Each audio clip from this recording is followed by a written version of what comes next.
Good morning, नमस्कार, आदाब, सत श्री अकाल, वेलकम, सुस्वागतम सभी लोगों का जी। क्लास लाइव हो चुकी है। ठीक 11:17 अब हुए हैं और तारीख आपको पता है, दिस इज 25 मार्च 2022। आज 25 मार्च 2022 है।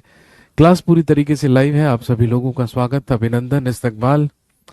जल्दी से सारे के सारे लोग मौजूद हो जाइए और मुझे बताइए लास्ट क्लास में हम लोगों ने क्या पढ़ा था और उसमें हम कहाँ तक पहुंचे थे। उसी के आगे से हमें कंटिन्यू करना होगा। आप सभी लोगों के कमेंट्स यहाँ पर आ रहे हैं, घबराने की कोई जरूरत नहीं है। I can see the comments of each and every one. Okay, Mohammad bin Qasim. दोस्तों, हम सब जानते हैं कि हमने शुरुआत की मेडिवल इंडिया। कल हमने मेडिवल इंडिया शुरू किया था, मध्यकालीन भारत।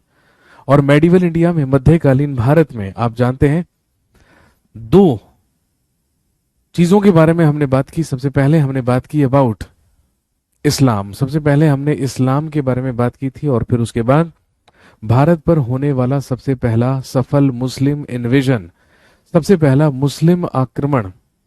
और आप जानते हैं जो अरब से हुआ, जो किया मोहम्मद बिन कासिम ने। और मैंने आपको बताया था कि दोस्तों, जब अगली क्लास में हम मिलेंगे तो हम बात करेंगे भारत पर होने वाले दो टर्किश इन्वेजन्स के बारे में, दो तुर्क आक्रमणों के बारे में। और वो जो तुर्क आक्रमण हैं उसी में हम पढ़ते हैं महमूद गजनवी और मोहम्मद गौरी के बारे में। ठीक है, चलिए जी, तो कंटिन्यू करते हैं। This is medieval India.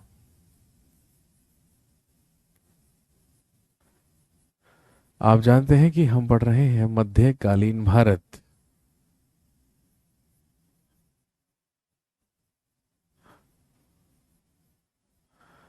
Medieval India या मध्यकालीन भारत। मेडिवल इंडिया, मध्यकालीन भारत।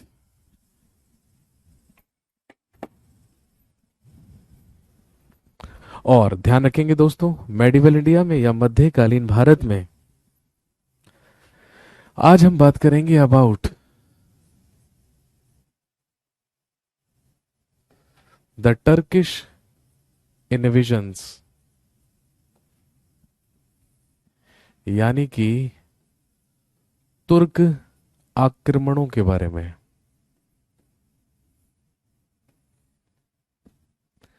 इसमें हम बात करते हैं अबाउट टर्किश इन्वेजन या तुर्क आक्रमणों के बारे में।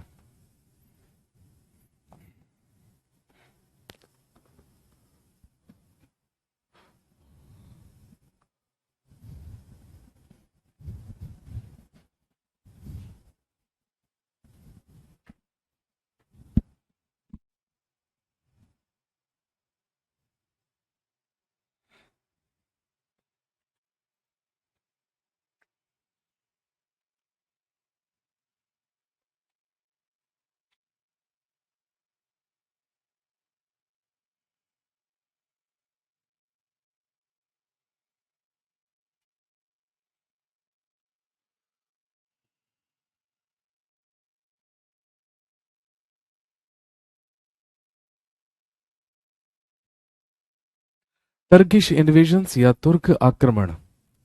और इसमें हम बात करेंगे, सबसे पहले हेडिंग डाल लीजिए, महमूद ऑफ गजनी, या आप इसे कह सकते हैं महमूद गजनवी।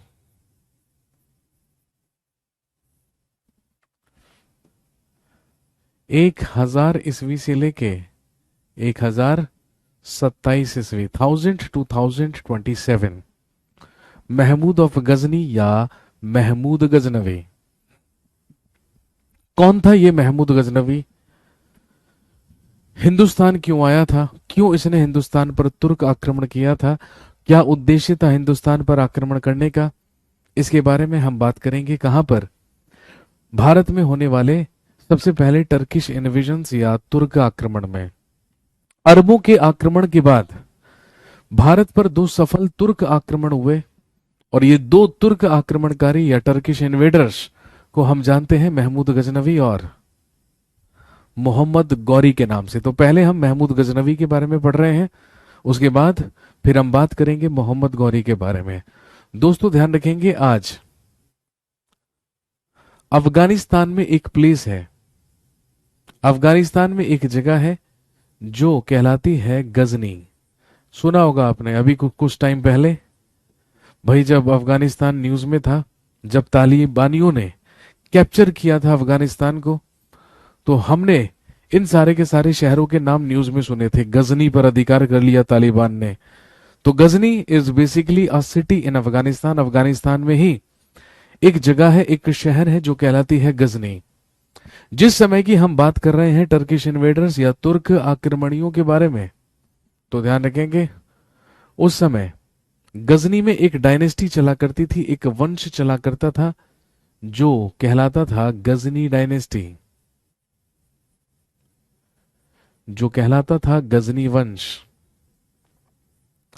और दोस्तों ध्यान रखेंगे गजनी वंश को ही यामिनी वंश भी कहा जाता था। That dynasty was also known as Yamini dynasty, इसे यामिनी वंश भी कहा जाता था।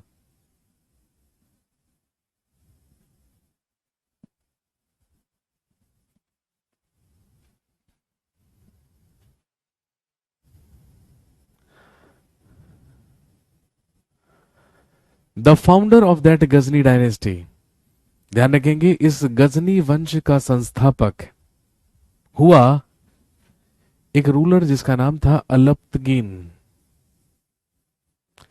इस गजनी वंश की स्थापना अलप्तगीन नाम के एक शासक ने की थी। यदि आपसे पूछे who was the founder of Ghazni dynasty या यामनी वंश की स्थापना किसने की, तो ध्यान रखेंगे एक शासक ने जिसका नाम था अलप्तगीन। क्योंकि अलप्तगीन का कोई उत्तराधिकारी नहीं था, कोई सक्सेसर नहीं था, इसीलिए अलप्तगीन के बाद इसी का एक गुलाम गजनी वंश का शासक बना, जो इसका दामाद भी था, जो इसका सन इन लॉ भी था। ही वॉज सुबुक्तगीन, इसका नाम था सुबुक्तगीन। दोबारा समझेंगे। सबसे पहले अफगानिस्तान में एक शहर है, अफगानिस्तान में एक जगह है जो कहलाती है गजनी। गजनी में ही एक डायनेस्टी चला करती थी, एक वंश चला करता था जो कहलाता था गजनी डायनेस्टी, गजनी वंश, या जिसे यामनी वंश भी कहा जाता था। इसी यामनी वंश की स्थापना अलप्तगीन नामक शासक ने की थी, जिसका उत्तराधिकारी नहीं था। इसीलिए उसके मरने के बाद उसी का एक गुलाम, जो उसका दामाद भी था,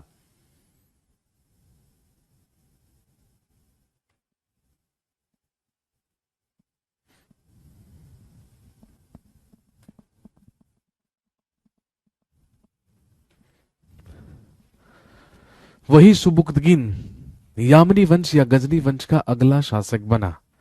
सुबुक्तगीन का नाम आपको याद में रखना है, और सुबुक्तगीन का नाम आपको याद इसलिए रखना है, लिखेंगे क्योंकि सुबुक्तगीन ने ही सबसे पहले 986 में किया first Turkish invasion in India.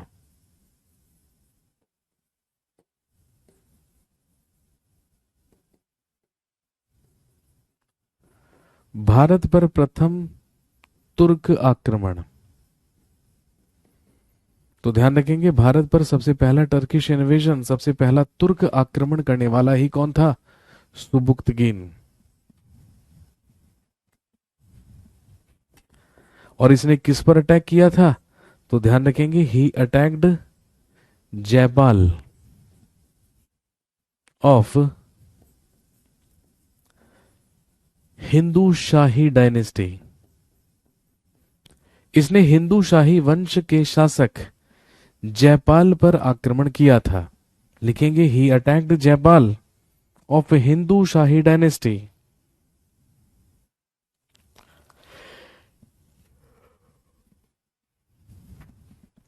इसने हिंदू शाही वंश के राजा या शासक जयपाल पर आक्रमण किया था। और ध्यान रखेंगे जो कहां पे शासन किया करता था? पेशावर में। आप सब जानते हैं आज पाकिस्तान में है पेशावर, वहीं का शासक हुआ करता था हिंदू शाही वंश। हिंदू शाही वंश का राजा सुबुक्तगीन, जयपाल, इसी जयपाल पर सबसे पहला अटैक किया था सुबुक्तगीन ने, या आप कह सकते हैं कि हिंदू शाही वंश के राजा जयपाल के ही खिलाफ एक संघर्ष में पार्टिसिपेट किया था सुबुक्तगीन ने। इसीलिए सुबुक्तगीन को ही भारत में अटैक करने वाला सबसे पहला टर्किश माना जाता है, सबसे पहला तुर्क माना जाता है। और इस संघर्ष में लिखेंगे in that struggle Jaipal was defeated. इस संघर्ष में जयपाल की पराजय हुई थी। इन दैट स्ट्रगल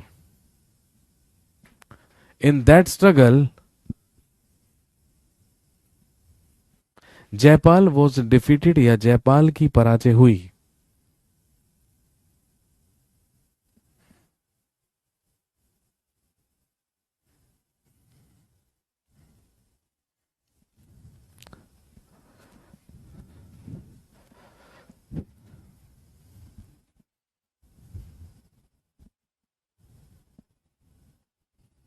और ध्यान रखेंगे इसी सुबुक्तगीन का बेटा हुआ, इसी सुबुक्तगीन का बेटा हुआ महमूद ऑफ गजनी या महमूद गजनवी।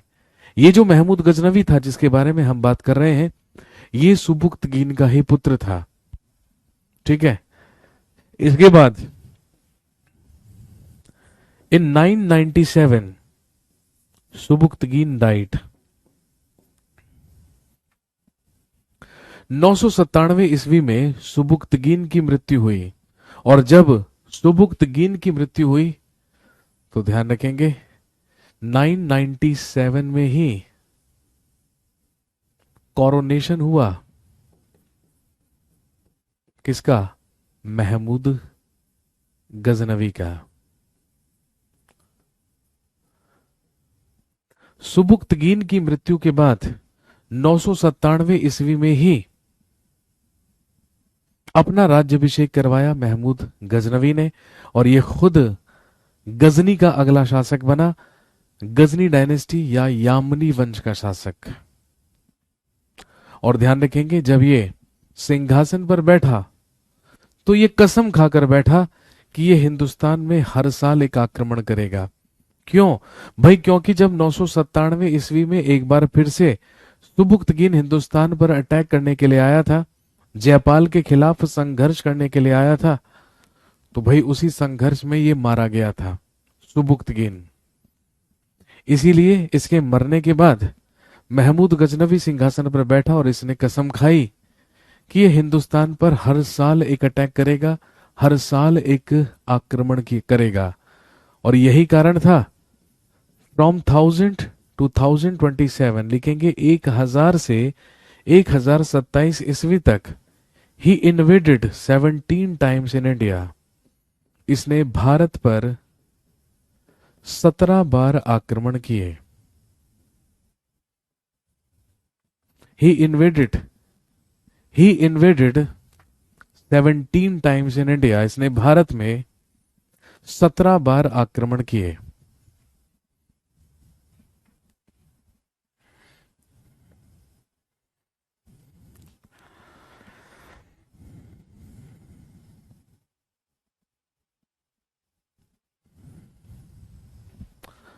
और हिंदुस्तान में बार बार आक्रमण करने का इसका एम, इसका उद्देश्य था, ध्यान रखेंगे, लूट ऑफ गोल्ड, सोना लूटना, यानी कि धन लूटना। और लिखेंगे टू डिस्ट्रॉय स्टैचू वर्शिप, और मूर्ति पूजा को नष्ट करना।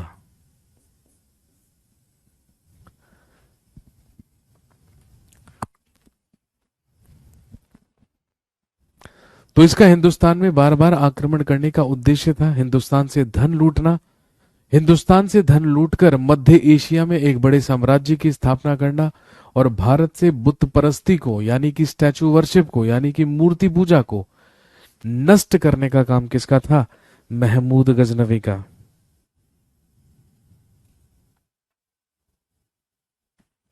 और ध्यान रखेंगे क्योंकि ये भारत में मूर्ति पूजा नष्ट करना चाहता था, और इसीलिए जब ये आक्रमण किया करता था तो इसके मेन टारगेट्स टेम्पल्स हुआ करते थे, मंदिर हुआ करते थे। मंदिरों में ही अपार धन भरा होता था, गोल्ड भरा होता था, उसकी लूट किया करता था, और मंदिरों को तुड़वाकर वहां से मूर्तियां तुड़वा दिया करता था। इसीलिए ध्यान रखेंगे महमूद गजनवी को ही क्या कहा जाता है भाई, इसे बुत शिकन भी कहा जाता है। बुत शिकन का मतलब है, हिंदी में लिखेंगे मूर्ति भंजक, या इंग्लिश में लिख सकते हैं destroyer of statues. Destroyer of statues बुत शिकन ही किसे कहा जाता है, महमूद गजनवी को कहा जाता है। नोट कीजिए फटाफट।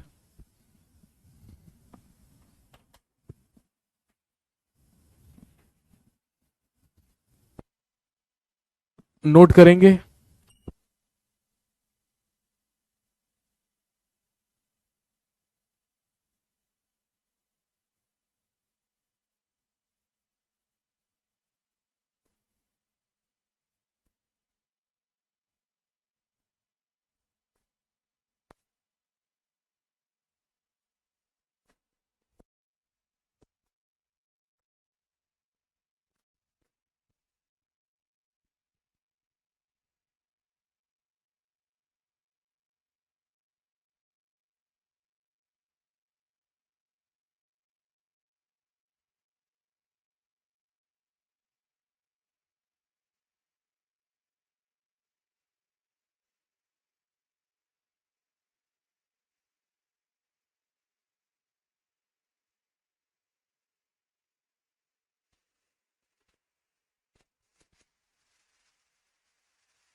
हाँ जी, बोर्ड पर क्लियर नहीं दिख रहा तो भैया चश्मा साफ कीजिए, अगर नहीं दिख रहा तो।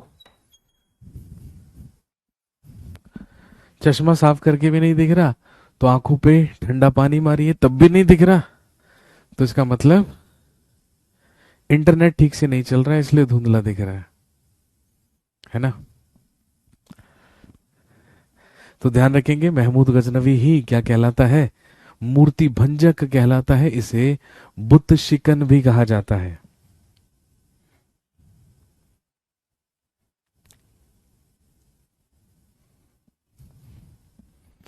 चलिए नेक्स्ट, महमूद गजनवी का हिंदुस्तान में फर्स्ट अटैक यानी कि प्रथम आक्रमण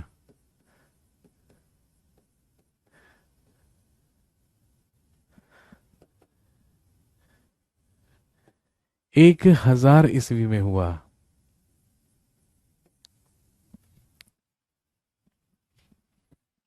महमूद गजनवी ने अपना सबसे पहला अटैक, महमूद गजनवी ने अपना प्रथम आक्रमण,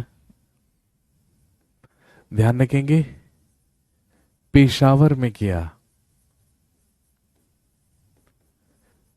पेशावर का मतलब ध्यान रखेंगे आज पाकिस्तान में है, ये बेसिकली कहलाता है पंजाब का सीमावर्ती क्षेत्र।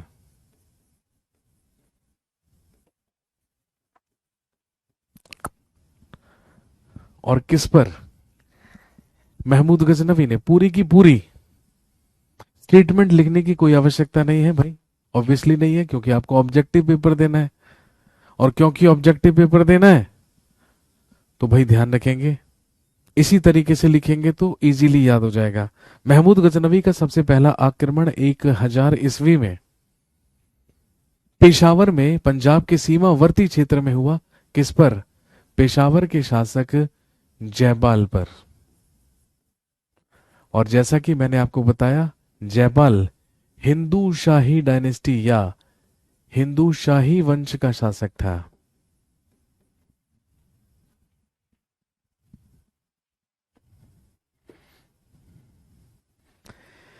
लेकिन ध्यान रखेंगे, इस युद्ध का यानी कि इस आक्रमण का कोई भी निर्णय नहीं निकला।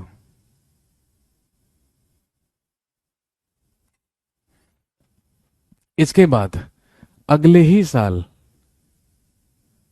इन 1000 ईस्वी में महमूद गजनवी ने दोबारा से पेशावर पर अटैक किया और एक युद्ध लड़ा गया जो कहलाता है बैटल ऑफ वहिंद, या फिर आप इसको लिख सकते हैं फर्स्ट बैटल ऑफ वहिंद।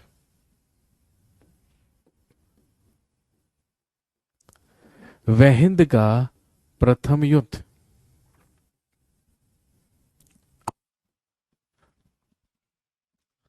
अगले ही साल 1001 ईस्वी में, मैंने यहां पे गलती से 1000 लिख दिया है, इसको ठीक कर लीजिएगा, ठीक है।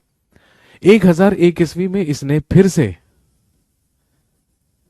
पेशावर पर आक्रमण किया और एक युद्ध लड़ा हिंदू शाही वंश के शासक जयपाल से, जिसे हम कहते हैं फर्स्ट बैटल ऑफ वहिंद या वहिंद का प्रथम युद्ध जो लड़ा गया। लिख लेंगे महमूद गजनवी और जयपाल के बीच। और इसी युद्ध में महमूद गजनवी डिफीटेड जयपाल। इसी युद्ध में महमूद गजनवी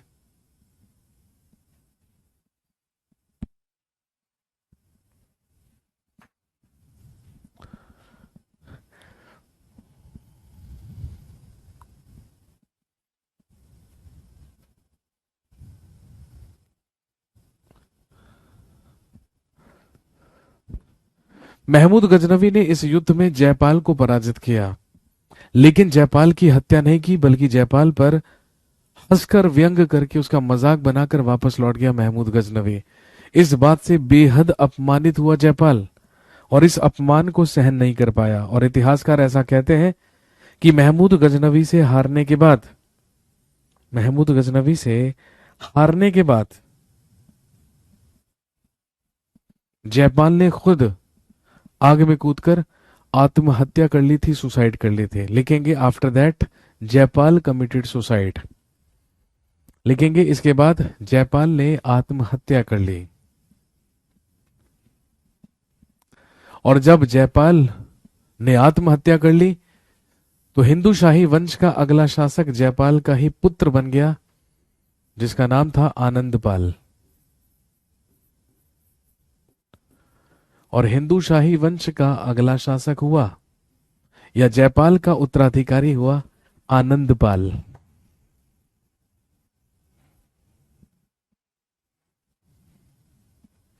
और ध्यान रखेंगे, इसी आनंदपाल से 1008 ईस्वी में एक बार फिर से युद्ध लड़ा महमूद गजनवी ने और 1008 ईस्वी में लड़ा गया सेकंड बैटल ऑफ वहिंद, जो कहां पर हुआ, पेशावर में।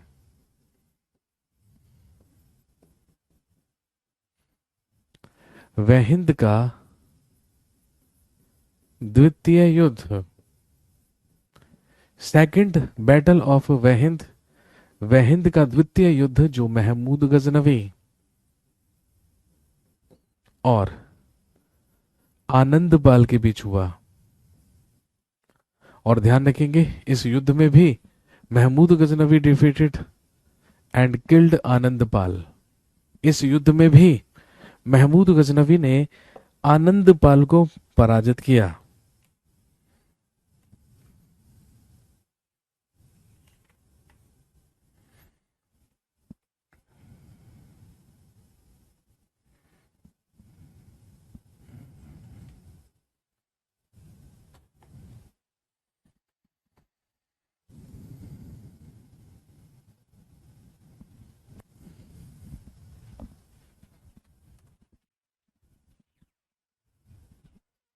आनंदपाल पराजित हुआ और आनंदपाल के मरने के बाद हिंदू शाही वंश का अगला शासक इसी का उत्तराधिकारी या सक्सेसर हुआ, लिखेंगे त्रिलोचन पाल।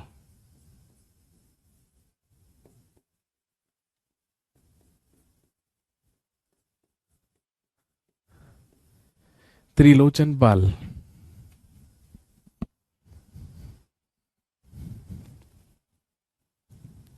इसके बाद लिखेंगे इन 1014, 1014 ईस्वी में,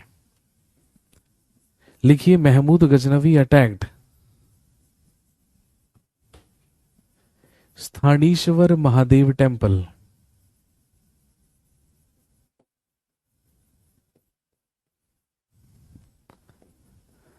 1014 ईस्वी में इसने स्थानीश्वर महादेव मंदिर पर आक्रमण किया।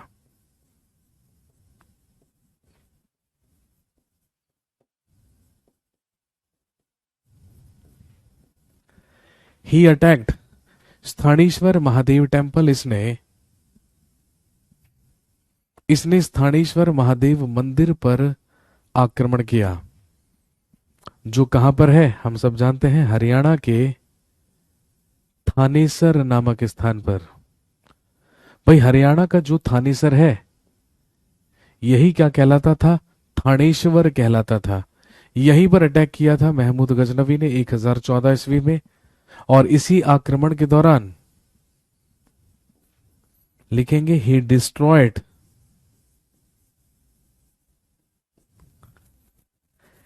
डिस्ट्रॉयड द स्टैचू ऑफ चक्र स्वामी। ही डिस्ट्रॉयड द स्टैचू ऑफ चक्र स्वामी। इसके द्वारा चक्र स्वामी की मूर्ति नष्ट करवाई गई। और ध्यान रखेंगे चक्र स्वामी को किसका रूप माना गया है, लॉर्ड कृष्णा। इसका मतलब वो जो मूर्ति थी वो भगवान श्री कृष्ण की थी, चक्र स्वामी।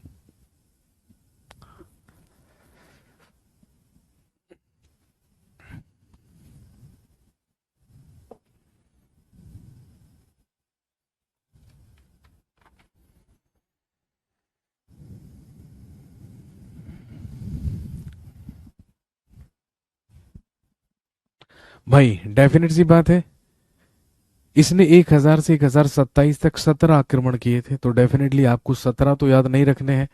पहला और आखिरी हमेशा इंपॉर्टेंट होता है, या फिर जहां से क्वेश्चंस बनने की संभावना होती है। तो हम सारे नहीं, केवल इंपॉर्टेंट अटैक्स की बात कर रहे हैं। महमूद गजनवी का सबसे प्रसिद्ध आक्रमण और एग्जाम के लिए सबसे इंपॉर्टेंट आक्रमण हुआ 1025 ईस्वी में, और आप जानते हैं जो माना जाता है इसका 16th अटैक, जो माना जाता है इसका 16वां आक्रमण। महमूद गजनवी ने 1025 ईस्वी में अपना 16वां आक्रमण गुजरात के सोमनाथ मंदिर पर किया। लिखेंगे ऑन सोमनाथ टेम्पल, गुजरात। गुजरात के काठियावाड़ का सोमनाथ मंदिर।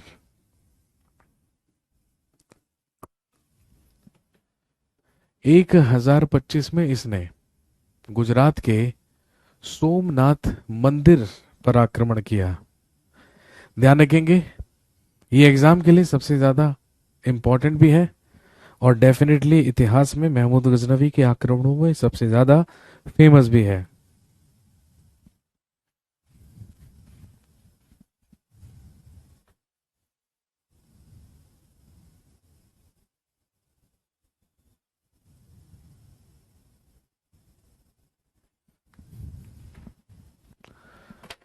ये महमूद गजनवी का 16वां आक्रमण था, जब इसने गुजरात के सोमनाथ मंदिर को लूटा था।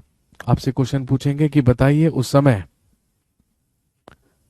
गुजरात का शासक कौन था, who was the ruler of Gujarat that time.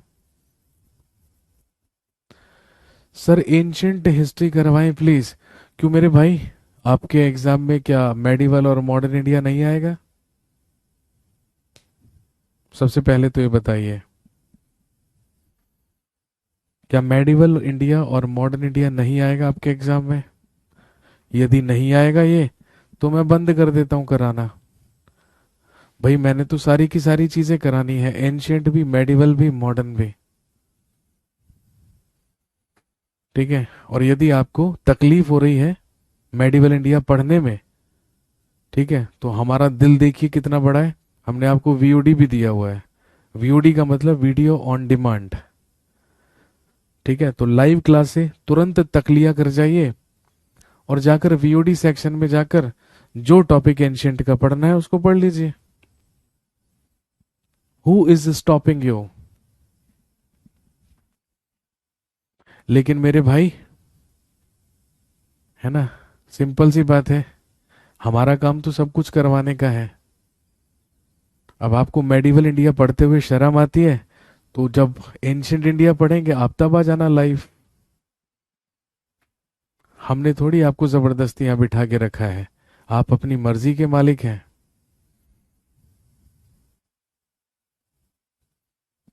Ancient India study करने में मजा आता है सर। बेटे एंशियंट इंडिया स्टडी करने में मजा तो आता है, लेकिन एग्जाम में क्वेश्चन मेडिवल और मॉडर्न से आते हैं। इसीलिए तो सिलेक्शन नहीं हो पा रहा, इसीलिए एग्जाम क्वालिफाई नहीं हो पा रहा, है ना। यहाँ इतिहासकार तो बनने आए नहीं होंगे मेरे पास, सिंपल सी बात है। यदि इतिहास को पढ़ने का इतना शौक होता तो 11वीं 12वीं में इतिहास पढ़ा होता, ग्रेजुएशन में इतिहास पढ़ा होता, है ना, पोस्ट ग्रेजुएशन में इतिहास पढ़ा होता। तब तो भटक रहे थे इधर उधर। अब आपको इतिहासकार बनना है ना। लेकिन सिंपल सी बात है और प्रैक्टिकल सी बात है, आपका उद्देश्य है एग्जाम क्वालिफाई करना, आपका एम है to get the selection, exam qualify करना। तो भाई अगर एग्जाम क्वालिफाई करना है तो आपको सारी की सारी चीजें पढ़नी होंगी। अगर मैं मेडिवल इंडिया करा रहा हूं तो इसका मतलब ये नहीं है ना, कि एंशियंट इंडिया मैं नहीं करवाऊंगा, मॉडर्न इंडिया मैं नहीं करवाऊंगा। सिंपल सी बात है, सारी की सारी चीजें होंगी, आप वीओडी से चेक कर लीजिए, सिलेबस से चेक कर लीजिए, है ना। लेकिन आपको कौन समझाए? इसीलिए कहते हैं don't teach father how to make babies. अब आप यदि मुझे समझाएंगे कि मेरे को कैसे पढ़ाना है, तो फिर जैसे आपने आज तक पढ़ाई की है वैसे ही मैं आपको पढ़ा पाऊंगा। तो इसीलिए आपको थोड़ा बहुत तो हम पे भरोसा करना ही पड़ेगा, है ना। आपने केवल बैच ही तो खरीदा है, टीचर को थोड़ी। इस बात को हमेशा ध्यान में रखें। सोमनाथ टेम्पल गुजरात, गुजरात का सोमनाथ मंदिर जो इसने लूटा 1025 ईस्वी में, और माना जाता है कि ये इसका 16वां आक्रमण था। एग्जाम के लिए इंपॉर्टेंट है, प्रीवियस ईयर्स के क्वेश्चन देखोगे ना तो असंख्य बार मिलेगा आपको ये क्वेश्चन। लेकिन गधे हो, कौन समझाए तुम्हें? जब एग्जाम में जाओगे और क्वेश्चन देखकर सर खुजाओगे तब आपको मेरी बात समझ में आएगी।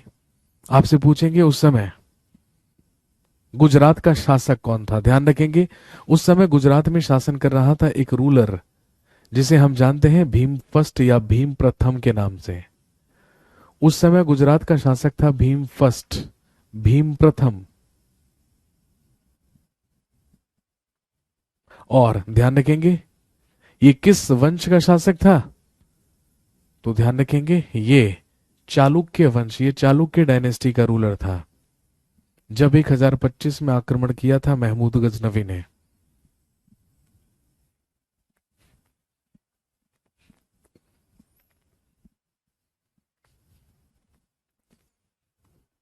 कुछ लोग हैं जो यहाँ पे पढ़ने नहीं केवल बकवास करने आते हैं, और उन्हीं में से एक ये था, सर एंशियंट इंडिया पढ़ाओ। अरे भाई एंशियंट इंडिया पढ़ाओ, अब तू कल को मेरे को बोलेगा कि सर मुजरा करके दिखाओ, है ना, सर शेर सुनाओ, है ना। अबे तो बेवकूफ आदमी, तेरी हर फरमाइश थोड़ी पूरी हो सकती है। भाई तुम्हें अपने सिलेक्शन से मतलब नहीं है, लेकिन हमें तो आपके सिलेक्शन से मतलब है ना। सर प्रीवियस ईयर में 1026 है, क्या है बेटे 1026, ये बताइए। क्या है 1026? 1026 में तो महमूद गजनवी का हिंदुस्तान में कोई आक्रमण ही नहीं हुआ। 1025 में सोमनाथ मंदिर 16वां आक्रमण, और देखिए 1027 में लिख लीजिए लास्ट अटैक, अंतिम आक्रमण जाटों पर।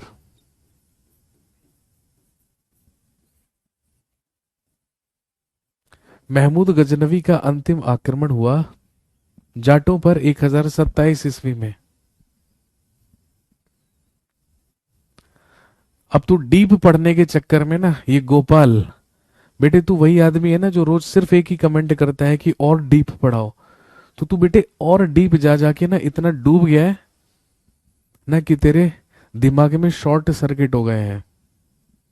अबे 1026 नहीं, एग्जाम में आएगा ना तो 1025 आंसर करके आना, क्योंकि अभी तक मैंने जितनी भी तारीखें बताई है ना उनमें सबसे इंपॉर्टेंट यही है 1025 ईस्वी। गुजरात के सोमनाथ मंदिर पर आक्रमण, ठीक है, और ये इसका 16वां आक्रमण माना जाता है। 1027 ईस्वी में महमूद गजनवी ने अपना अंतिम आक्रमण जाटों पर किया। इसके अलावा लिखेंगे he was first Muslim in India, he was first Muslim in India who took the title of sultan and ghazi. लिखेंगे ये हिंदुस्तान में सुल्तान और गाजी की उपाधि धारण करने वाला प्रथम मुसलमान था। भारत में सबसे पहले खुद को सुल्तान और गाजी कहने वाला ही सबसे पहला मुस्लिम कौन हुआ? महमूद गजनवी। इसी ने सबसे पहले सुल्तान और गाजी की उपाधि ली थी।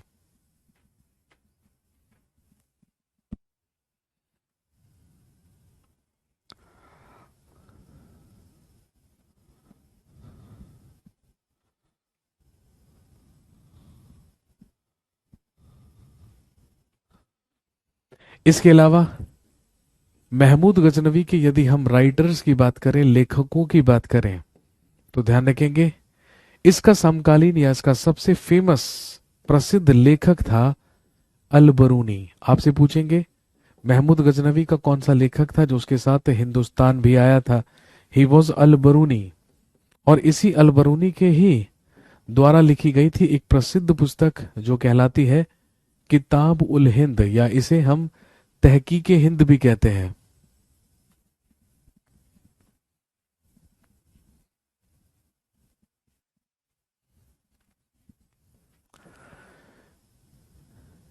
नेक्स्ट, अगला नाम याद रखेंगे फिरदौसी।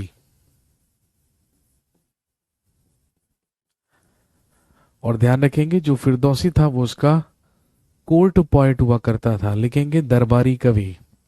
इसका कोर्ट पोएट या दरबारी कवि हुआ करता था फिरदौसी। और फिरदौसी के ही द्वारा लिखी गई थी प्रसिद्ध पुस्तक जिसे हम जानते हैं शाहनामा के नाम से। लिखेंगे इसी के द्वारा लिखी गई थी शाहनामा।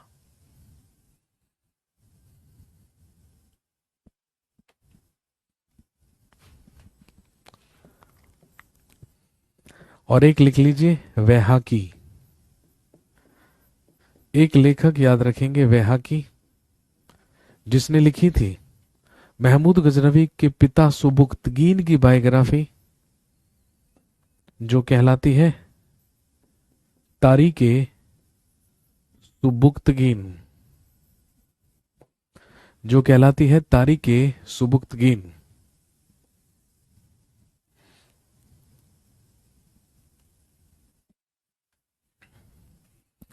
अल बरूनी से एक और बात ध्यान में रखेंगे, अल बरूनी ही वो सबसे पहला व्यक्ति माना जाता है, या ध्यान रखेंगे अल बरूनी ही वो सबसे पहला मुस्लिम माना जाता है जिसने भारत में आकर पुराणों का भी अध्ययन किया था। जो हमारे पुराण हैं, जो हमारे पुराण हैं, उन्हीं का भी अध्ययन भारत में आकर किसने किया था? अल बरूनी ने किया था।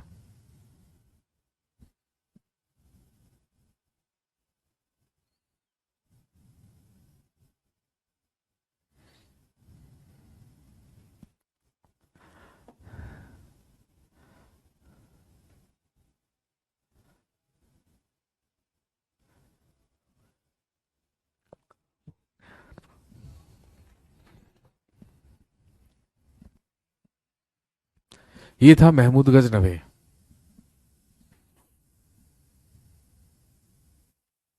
महमूद गजनवी के बाद दूसरा तुर्क आक्रमणकारी हुआ, हेडिंग डालिए,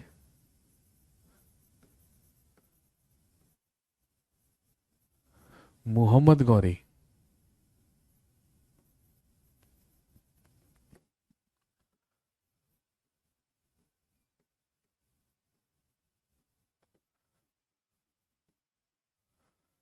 अगला तुर्क आक्रमणकारी लिखेंगे मोहम्मद गौरी। 1175 ईस्वी से लेके 1206 ईस्वी, 1200 1175 से लेके 1206 ईस्वी तक पीरियड रहा मोहम्मद गौरी का।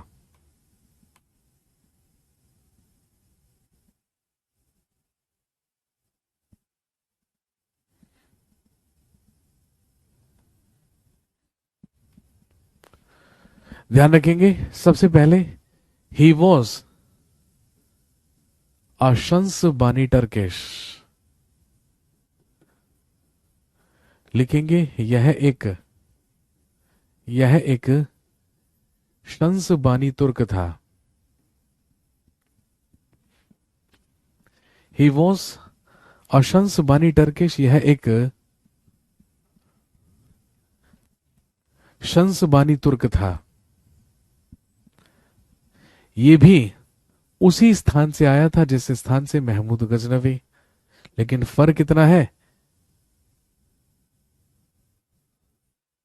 जिस समय महमूद गजनवी आया था उस समय अफगानिस्तान के गजनी में चल रहा था यामिनी वंश या गजनी वंश, लेकिन जिस समय यह आया था उस समय वहां पर चल रहा था गौर वंश, और क्योंकि ये गौर वंश का शासक था इसीलिए ये कहलाता है मोहम्मद गौरी। और ध्यान रखेंगे, हिंदुस्तान में इसके आने का उद्देश्य थोड़ा सा अलग था, लिखेंगे he wanted to establish a Muslim empire in India,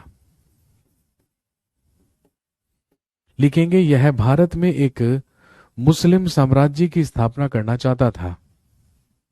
he wanted to establish a Muslim empire in India, ये भारत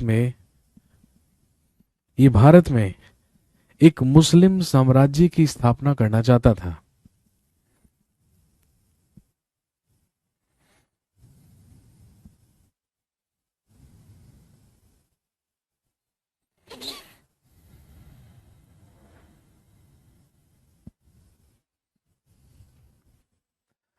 मोहम्मद गौरी का हिंदुस्तान में फर्स्ट अटैक, प्रथम आक्रमण 1175 ईस्वी में हुआ।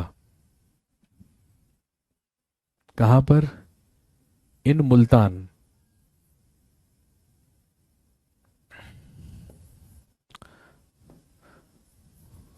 मोहम्मद गौरी ने हिंदुस्तान में अपना प्रथम आक्रमण मुल्तान पर किया, जहां पर करमाथी जाति के मुस्लिम्स रूल कर रहे थे, और उन्हीं करमाथी मुसलमानों पर, करमाथी मुस्लिम्स या करमाथी मुसलमानों पर ही आक्रमण किया मोहम्मद गौरी ने।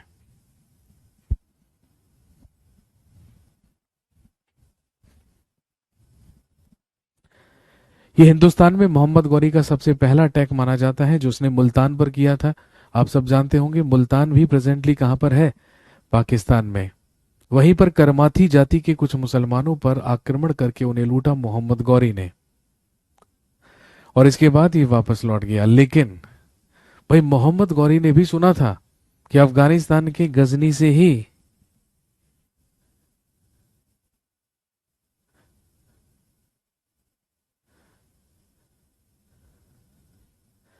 मोहम्मद गौरी ने भी सुना था कि गजनी से ही एक महान शासक महमूद गजनवी हिंदुस्तान गया था और हिंदुस्तान से गुजरात का सोमनाथ मंदिर लूट कर आया था।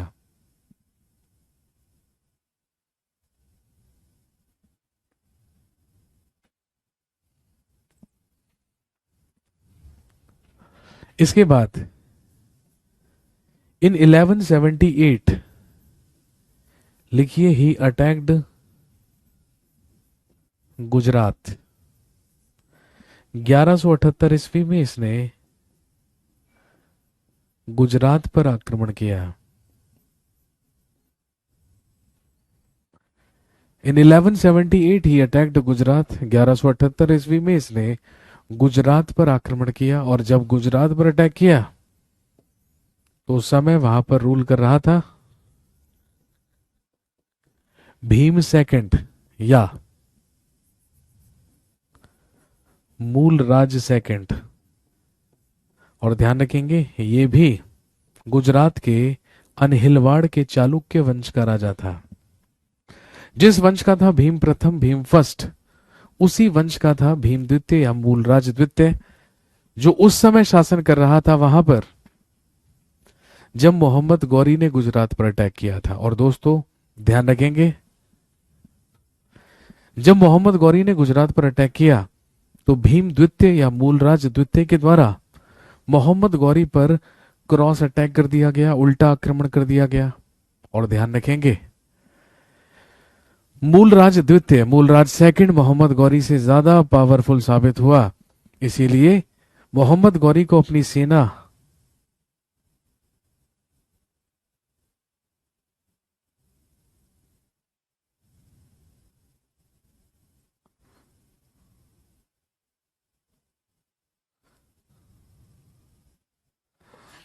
इसीलिए मोहम्मद गौरी को अपनी सेना लेकर वहां से वापस लौटना पड़ा। लेकिन मूलराज द्वितीय ने उसका पीछा किया, और ध्यान रखेंगे पराजित किया किसको? मोहम्मद गौरी को। लिखेंगे इन 1178 भीम सेकंड डिफीटेड मोहम्मद गौरी इन माउंट आबू, जो कि कहां पर है? राजस्थान में। लिखेंगे 1178 ईस्वी में, 1178 ईस्वी में भीम द्वितीय ने 1178 ईस्वी में भीम द्वितीय ने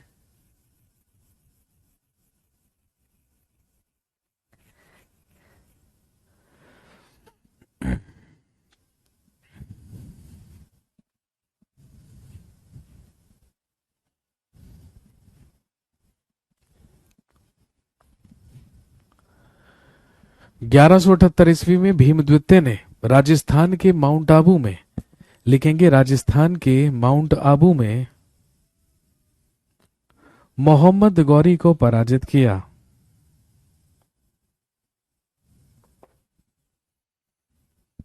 भीम द्वितीय ने मोहम्मद गौरी को पराजित किया।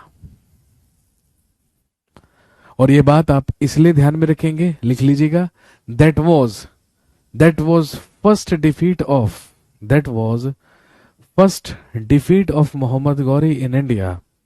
ये भारत में मोहम्मद गौरी की प्रथम पराजय थी।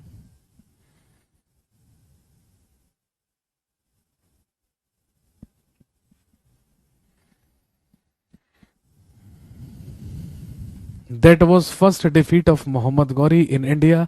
ये भारत में मोहम्मद गौरी की प्रथम पराजय थी।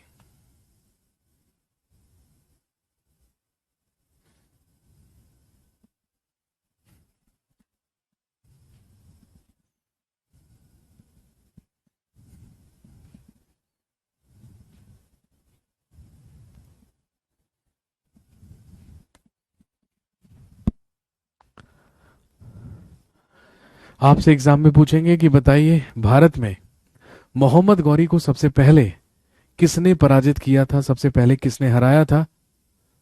तो सबसे ही पहले ऑप्शन में आपको देंगे पृथ्वीराज चौहान। लेकिन ध्यान रखेंगे गलती से भी पृथ्वीराज चौहान आप आंसर नहीं करेंगे, करेंगे तो गलत हो जाएगा। सबसे भाई ज्यादा बार तो पृथ्वीराज चौहान ने ही हराया, लेकिन सबसे पहले नहीं हराया था। सबसे पहले मोहम्मद गौरी को हराने वाला था भीम सेकंड या मूलराज सेकंड, मूलराज द्वितीय। That was his first defeat in India.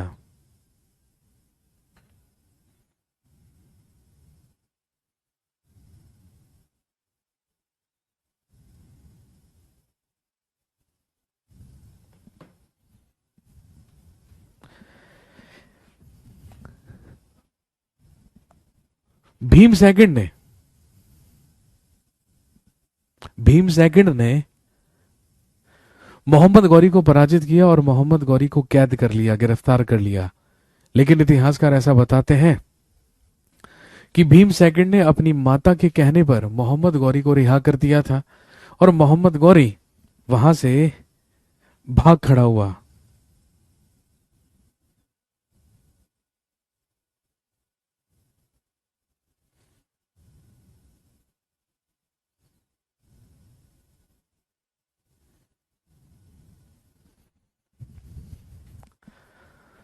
और जाकर लिखेंगे इन 1179 मोहम्मद गौरी कॉन्कर्ड सिंध एंड कश्मीर। और जाकर इसने 1179 में सिंध और कश्मीर पर अधिकार कर लिया।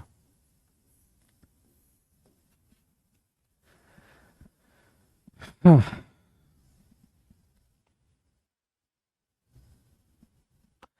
भीम और मूलराज एक ही हैं, भीम द्वितीय और मूलराज द्वितीय एक ही हैं।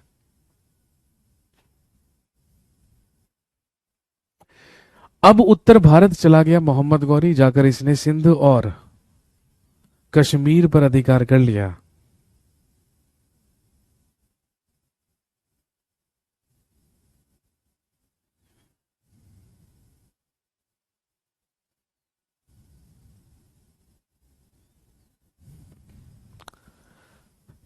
जिस समय सिंध कश्मीर पर अधिकार किया मोहम्मद गौरी ने, भाई उसी समय उत्तर भारत में एक डायनेस्टी चल रही थी, एक वंश चल रहा था, जो चौहान डायनेस्टी, जो चौहान वंश कहलाता था, जिसमें रूल कर रहा था पृथ्वीराज चौहान। और आप जानते हैं इसके बाद मोहम्मद गौरी और पृथ्वीराज चौहान के बीच संघर्ष शुरू हुआ और दोनों के बीच एक निर्णायक युद्ध लड़ा जाएगा, जिसे हम तराइन का दूसरा युद्ध कहेंगे, जिसमें मोहम्मद गौरी पृथ्वीराज चौहान को पराजित करके भारत में मुस्लिम साम्राज्य या मुस्लिम रूल की स्थापना करेगा। हाँ, लेकिन पृथ्वीराज चौहान और मोहम्मद गौरी की भिड़ंत और इनके बीच में हुई संघर्षों और लड़ाइयों के बारे में हम बात करेंगे अगली क्लास में। आज के लिए हम यहीं तक रखते हैं। अगली क्लास में जब आपसे मुलाकात होगी तो मुझे ध्यान दिलाइएगा, कहानी को यहीं से आगे बढ़ाना है। जी, आज की क्लास से किसी का कोई सवाल है, किसी की कोई प्रॉब्लम, कोई डाउट या कोई परेशानी है, फटाफट से यहां पर पूछ लीजिए। किसी का कोई डाउट है आज की क्लास से तो पूछ लें।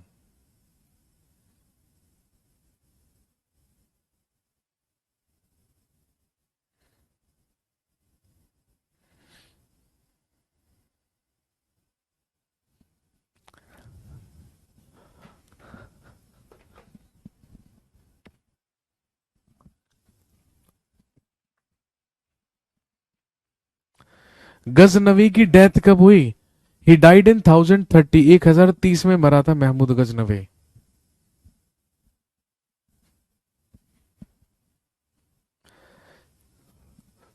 चालुक्य वंश को सोलंकी वंश भी कहा जाता है।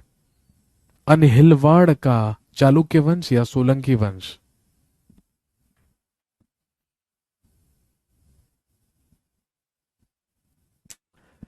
चलिए, आज की कहानी को यहीं पर रोकते हैं। अगली क्लास में कंटिन्यू यहीं से करेंगे। Thank you very much, have a nice day.